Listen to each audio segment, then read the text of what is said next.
Every NFL season of 2000s explained in 25 minutes. Here we go. NFL season opened with the league in transition. The 90s icons were gone or fading. John Elway had retired, Barry Sanders got sick of the Lions, and the Cowboys dynasty was collapsing as their stars aged out. The greatest show on turf had dazzled the year before, but as the millennium turned, aside from Peyton Manning, it wasn't clear who the NFL's next great star or team was supposed to be. This was the year where the saying, defense wins championships, really was true. The Baltimore Ravens in particular went 5 straight games midseason without scoring a single offensive touchdown and still finished 12-4. Quarterback was irrelevant. Trent Dilfer was really just asked to maintain a pulse and exist while Ray Lewis and company did the heavy lifting. They allowed only 165 points all season, or only 10.3 points per game, an NFL record for a 16-game schedule. The Titans, who had come a yard short of a title the year before, were out for revenge and finished 13-3.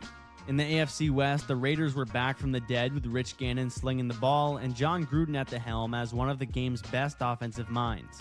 Even the Dolphins were relevant, leaning on a gritty defense and Jay Fiedler doing just enough to not sink the team.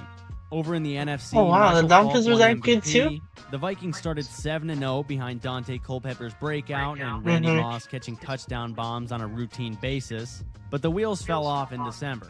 The Bucs were menaced on defense. The Saints shocked everyone by going 10-6, winning their first ever playoff game, and then the Giants, quietly going 12-4 behind a revived Kerry Collins, a bruising run game, and a nasty front seven.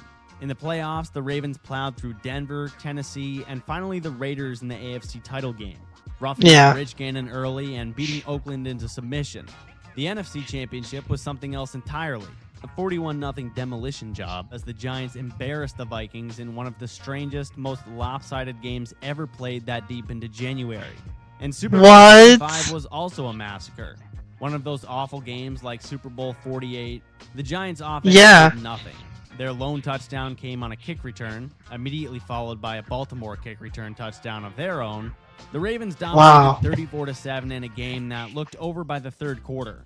The Giants fell off. Ray Lewis won Super Bowl MVP. The Ravens, who apparently didn't need a quarterback, they had a defensive player win Super Bowl MVP, and that's the first time I've ever seen that when they had offensive players nowadays. Anticipation. The St. Louis Rams, still boasting the greatest show on turf, were expected to dominate. While the league's unusual 31-team format, introduced in 1999, was entering its final year before full realignment. However, the events of September 11th cast a shadow over the season. The NFL paused for a week, and when play resumed, football became a symbol of unity and resilience. The league's return was marked by patriotic displays, with players and fans honoring first responders and victims alike.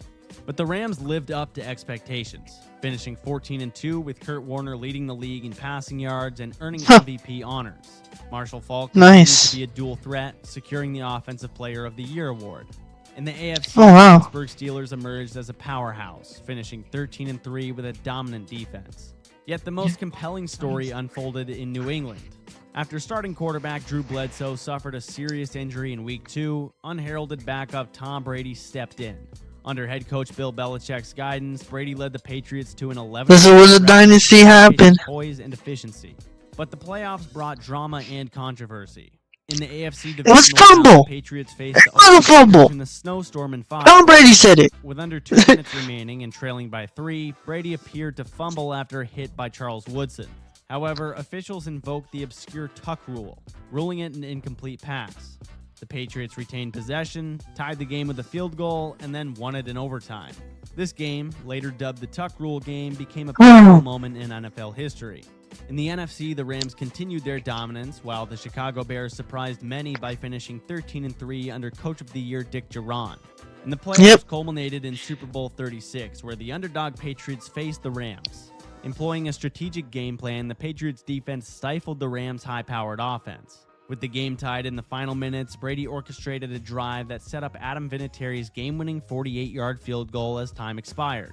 The Patriots secured their first Super Bowl title with a 20-17 victory. Wow. The Patriots' triumph marked the beginning of a dynasty, with Brady and Belichick leading the team to multiple championships in the following years. The Tuck Rule controversy spurred debates about officiating and was eventually abolished in 2013. The Rams, despite their talent, broke down after They abolished it after that? That is insane. injury and poor performance. The 2001 season signaled a new era in the NFL. But the 2002 season marked the NFL's long overdue 2002. century.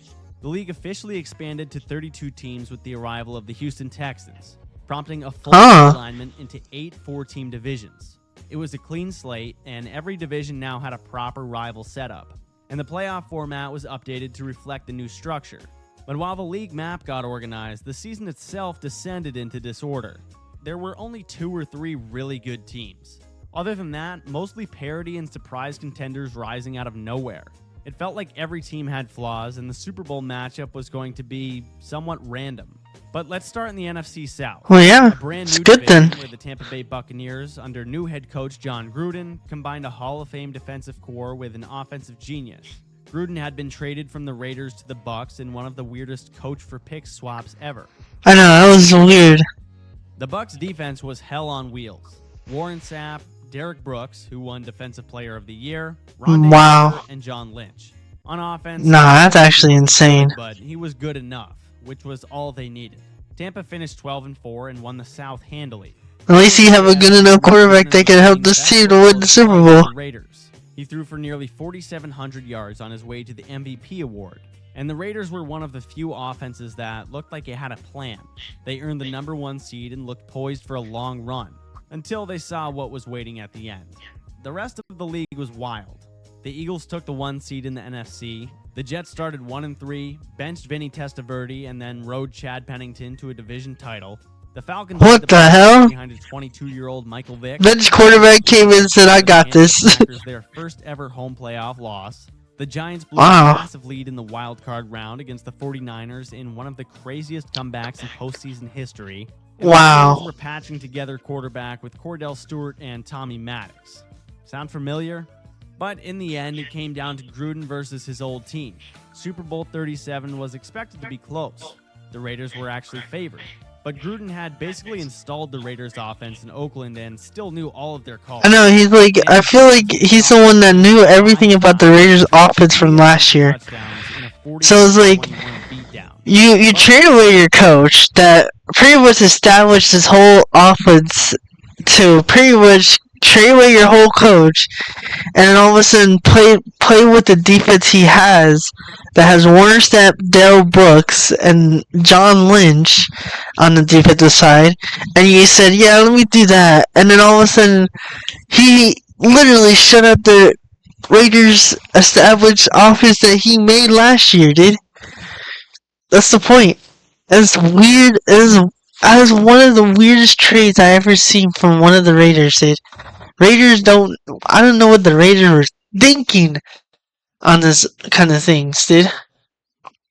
This is weird. Got their ring, and their defense was immortalized. Gruden got revenge in the best way possible, and the Raiders completely imploded, becoming the incompetent franchise we've been used to for 2 decades. 2002 was the year the league realigned, and everything orderly got thrown out the window.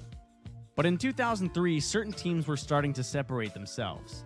The league was entering its golden age of quarterback play, but it was also the year when defense and special teams slammed the door shut more often than not. Oh my. A season full of cardiac finishes and last-second kicks. And at the center of it all, the Patriots, who had missed the playoffs in 2002, were back. And this time, for good. But let's start with the co-MVPs. Peyton Manning and Steve McNair shared the award. Manning threw for over 4,200 yards and led one of the most explosive offenses in the league.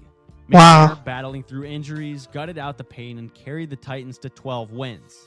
Jamal Lewis carried the Ravens offense, rushing for over 2,000 yards. Nice. City, Priest Holmes scored 27 total touchdowns and looked like the new version of Emmitt Smith.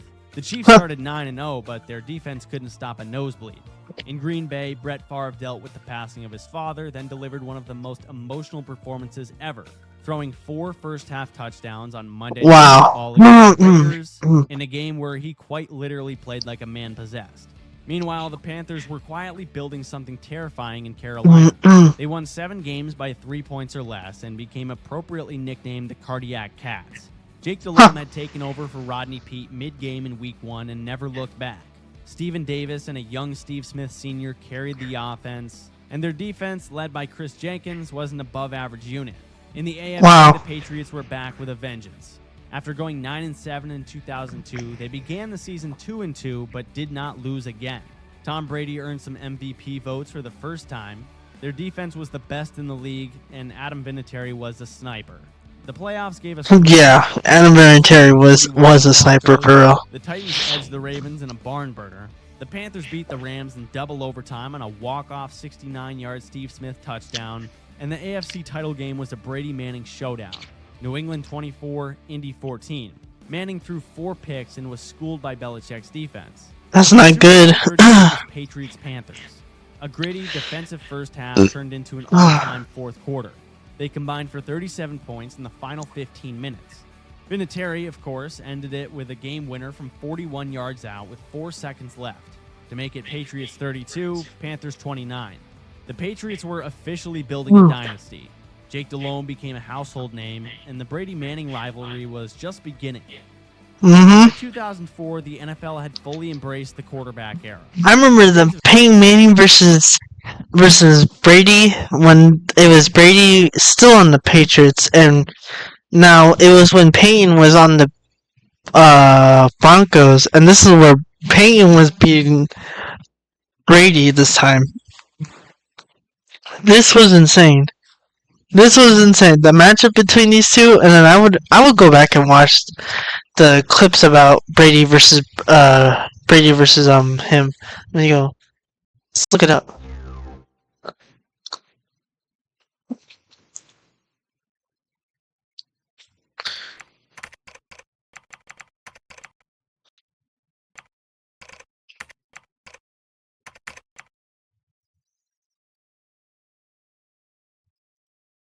Yeah, the final game. Let's watch this. They had their final game against each other in the AFC Championship in 2015. The AFC Championship game. And it was on Peyton Manning's last year. He was retiring after this year, and he was going to go against Brady in the AFC 2015 Championship as the Broncos quarterback, where Brady was the quarterback for them. I was watching this one. Let's look at the 2000s though. Oh, let's look at this. There is no rivalry like Brady versus Manning, the two legendary quarterbacks who overwhelmed NFL defenses with their extraordinary passing proficiency and relentless competitive spirit went head-to-head 17 times. But their epic clashes were so much more than just wins and losses. Brady versus Manning was a damn near 2-decade-long battle to secure the ultimate legacy as the greatest to ever play the position. And it's crazy to think that their rivalry ever became what it did, considering when Brady and Manning entered the league, their careers were on very different paths. Peyton Manning was drafted #1 overall. You're just talking about it, so... Smash mouth, run it 40 times a game football weren't necessarily gone, but they were on the way out. Passing stats exploded. Fantasy football became a bigger part of the culture, and every Sunday was a stage for elite quarterbacks to shred. But amid all the aerial fireworks, there was still one team that refused to play by the rules. But the MVP race was no race at all. Peyton Manning threw 49 touchdowns, breaking Dan Marino's long-standing record. The offense became a well-oiled machine thanks to precision passing and Peyton Manning's pre-snap genius.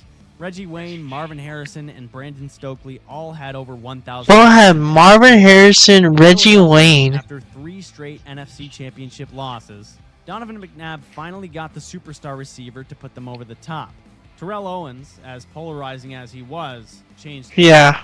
McNabb set career highs across the board. T.O. was electric, dancing his way into the end zone week after week. The Eagles stormed to 13 wins and looked like a team built to win it all. But the scariest team in the league was not making the flashy headlines. The New England Patriots, fresh off a Super Bowl win in 2003, didn't skip a beat. Newcomer Corey Dillon gave them a true power run game, finishing with 1,635 yards. Tom Brady wasn't throwing for 4,000 yards and 40 touchdowns just yet, but he didn't need to. His pocket presence, decision-making, and killer instinct were all on display. And the defense, led by Richard Seymour, Teddy Bruschi, and Rodney Harrison, was as disciplined as ever. Over in Pittsburgh, a rookie named Ben Roethlisberger took over after Tommy Maddox got hurt. And not only did Big Ben keep the Steelers afloat, Pittsburgh finished 15-1, the best record in the league, with Roethlisberger going. When Roethlisberger came in, he said, "I'm taking them into a way. I'm gonna come in and do it for them." And they went 15-1.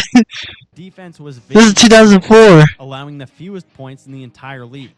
And the players didn't disappoint.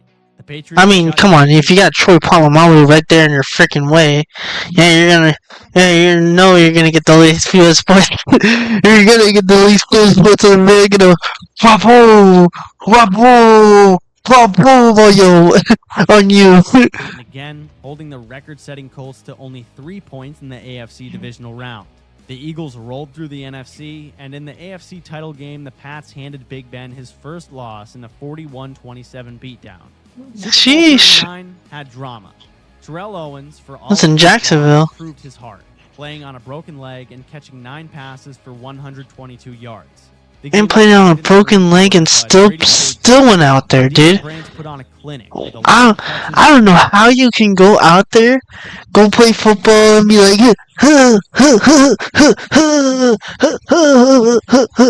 and then all of a sudden with the broken leg, like, what that fucking ball moves and you're just like this with your jelly leg all moving. Are you still moving with? Oh, nah. I can't do that. Vinatieri, of course, sealed it late. The Patriots were obviously the team of the century to this point. 3 Super Bowls in 4 seasons, and they weren't done yet. The Eagles finally reached the mountaintop, but tumbled down soon after, as teams feuded with McNabb. They almost had a close game, 24-21. Andy Reid was the coach at the time, too. But in 2005, the league temporarily reverted back to its old ways. Passing dipped, games got a little uglier, and at the heart of it all was one very large man on a mission. Let's start with the big picture. Peyton Manning had just come off his record-breaking 2004, but in 2005, the Colts operated in a much more balanced fashion. They started 13-0, beat the hell out of teams, and looked like the clear Holy shit. favorite. But Tony Dungy's team still hadn't gotten over that postseason hump. In New England, the Patriots were battered, injuries mounted, and they still won the AFC East, but had cracks in their armor. Dang! Cincinnati, Carson Palmer and Chad Johnson were turning the Bengals into must-see TV. Palmer threw 32 touchdowns, and the Bengals went 11-5. In the NFC, the Eagles fell apart as T.O. feuded with McNabb and the entire organization. But the Seattle Seahawks became a juggernaut. Sean Alexander ran for almost 1,900 yards, scored 27 touchdowns, and won MVP in one of the best running back campaigns of all time.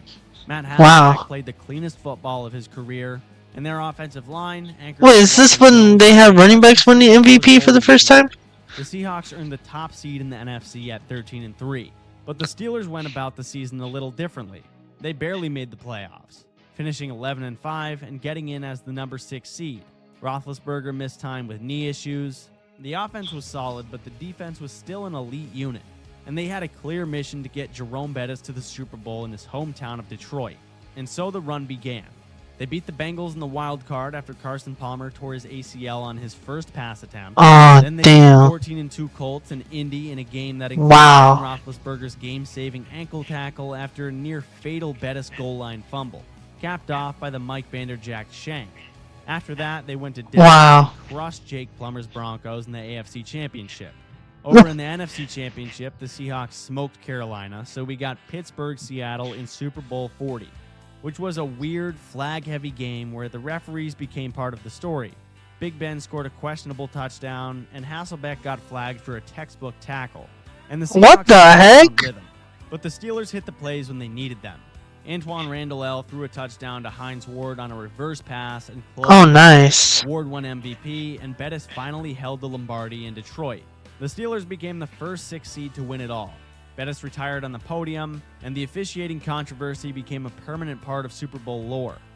But let's move on to 2000. That sucks. I gotta watch that. For his annual monster regular seasons, followed by playoff exits. Hold on. A generational core. Was it the...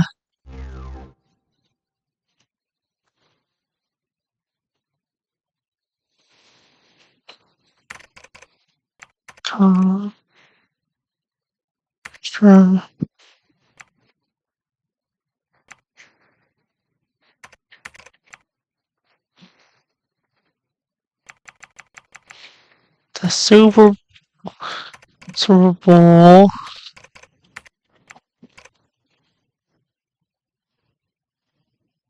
Game.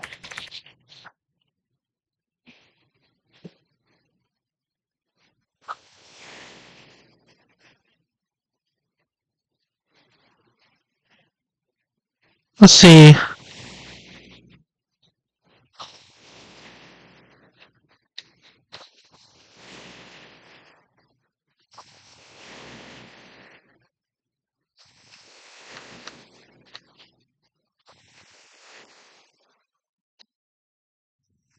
Look at this. Let's watch this. Daryl Jones, offensive PI. Let's see. Gerald Johnson. He threw that late. Who makes the catch, and the flag thrown at the end of the play. And that's what I was saying. Matt Hasselbeck does so well. There's going to be a penalty here, but he'll start to scramble, but he doesn't run. He just keeps looking upfield and finds that open guy. Number 82. Wipe it out. Yeah, it's something that Matt Hasselbeck saw all the way because he started running down there. Here's Jackson. He's going to start outside. Then he's Let's see. on the end right there, and then he feels the scramble, so he goes into a scramble. I don't know. I don't think so. They're gonna call PI. I don't think that's PI though. I don't know. Cause yeah, I think you're saying because it's his arm extended, but I don't think so though. I don't know. It's a little weird. That play was a scramble drill. Sees and find an opening. Alexander comes out. Stevenson's incomplete pass. And the pass is caught, but then it is lost. It is incomplete. Incomplete. Never had possession. Jeremy Stevens, the tight end, hit by Chris Hope. So no fumble, incomplete, and fourth down coming up. Yeah, we're talking about Chris Polamalu and how they move him all around. I mean, Troy Polamalu, how they move him all around. Let's see this. If that happens, then Chris Hope is a free safety. So if Polamalu is coming up and playing underneath, the guy that has to play the whole middle of the field is the guy. I think that's a fumble. 1, 2, 3. He has a football move. That's a fumble. And instead it's Roethlisberger on a keeper diving. That's in. Yes, he does.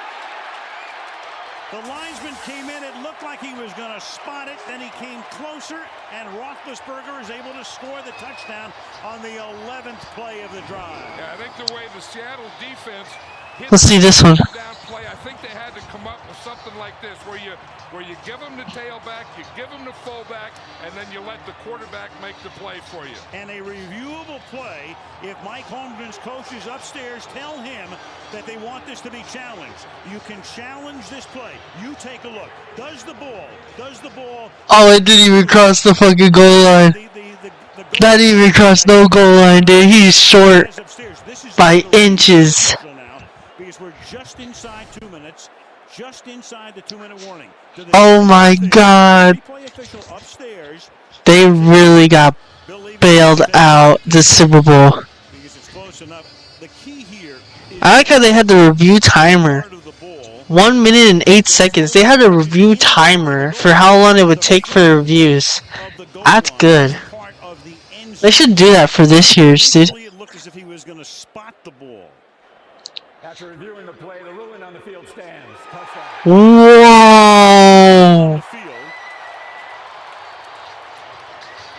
And it's a touchdown.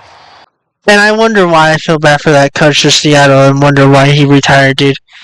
I think he saw what he saw and did not like what he just saw there, dude. I think he saw what he saw and he said, I had a great running back who just won MVP. I have a great team that just are in the Super Bowl. I don't know how I'm losing a team to a team that just got off on an inches. I'm saying inches. Touchdown. Not even in the touchdown. He didn't hit goal line. Inches. He was inches away. Yeah, I'd see why. I would see why. Quarterback who couldn't get over the hump. He had the stats, 2 MVPs, and Hall of Fame trajectory, but the ring was still missing. New England haunted him, and every year seemed to end with a collapse. But 2006 presented the perfect chance to put that narrative to rest. As for the rest of the league, the NFC got shuffled a bit, and a man named Devin Hester became the best. Devin Hester! The Chargers were arguably the best team in football. punt returner, kick returner ever. Had LaDainian Tomlinson in full-on God mode, rushing for 1,800 yards and scoring a new record 31 touchdowns on his way to the MVP. While wow. took over for Drew Brees and excelled. But as we know with the Chargers, the postseason was a different story. In New Orleans, Drew Brees arrived fresh off shoulder surgery. The choke! Chargers choking the postseason. Sean Payton calling the shots and rookie Reggie Bush electrifying the dome. The Saints became the heart of a post-Katrina city still putting itself back together. They finished 10-6, won the NFC South, and reached their first ever NFC championship. But the NFC belonged to Chicago. Behind a monster defense, a breakout season from Hester, and Rex Grossman, the Bears finished 13-3. Their Urlacher-led defense was top shelf. Urlacher was him. Come on. Winning it all with Rex Grossman under center was going to be no easy feat. Back in the AFC, the Colts started hot, but dropped 4 of their last 7 games, as their defense was a problem. But once the playoffs hit, something clicked. They beat the Chiefs, outlasted the Ravens, and then finally got another shot at the Patriots. The AFC Championship game became an instant classic. The Patriots went up 21-3, and it looked like the same old story. But Peyton stayed poised and led 5 second-half touchdown drives. Joseph Adai punched in the go-ahead touchdown with a minute left. Final score 38-34 Colts. Peyton played the Dragon. And Super Bowl 41 was quite the contrast of styles. Devin Hester returned the opening kickoff for a touchdown, the first time that had ever happened in Super Bowl history. Oh, wow. The highlight of the game for Chicago. Manning didn't light it up, but he managed the rain-soaked game to perfection. The Colts established the run, forced turnovers, and the Bears unraveled. Colts 29, Bears 17. Tony Dungy became the first black head coach to win a Super Bowl. Devin Hester became a legend despite the loss. And Peyton finally silenced the critics and got the one thing missing on his resume. But in the background, Tom Brady and Bill Belichick were preparing to rewrite the history books in 2007.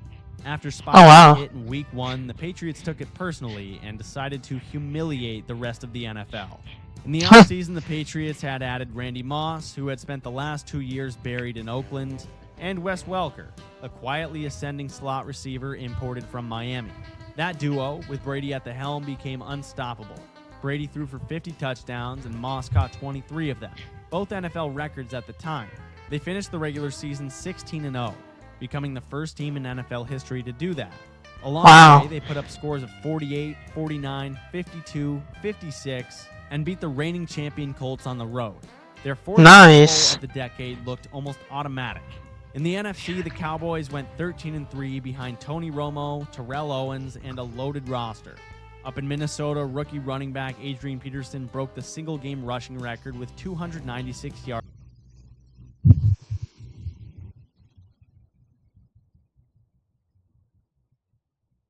against the Chargers, announcing himself as an instant superstar. But the postseason, when Adrian Peterson came around the league, oh my. Wildcard team that got hot at the right time. Eli Manning was inconsistent all year, but the defense was ferocious. Michael Strahan, Justin Tuck, and Osi Umenyiora formed a pass-rushing trio that tormented quarterbacks every single week. The Giants won 3 straight road games to reach the Super Bowl, including an NFC championship in Green Bay so cold that Tom... Damn, he just choked his ass! Hold up!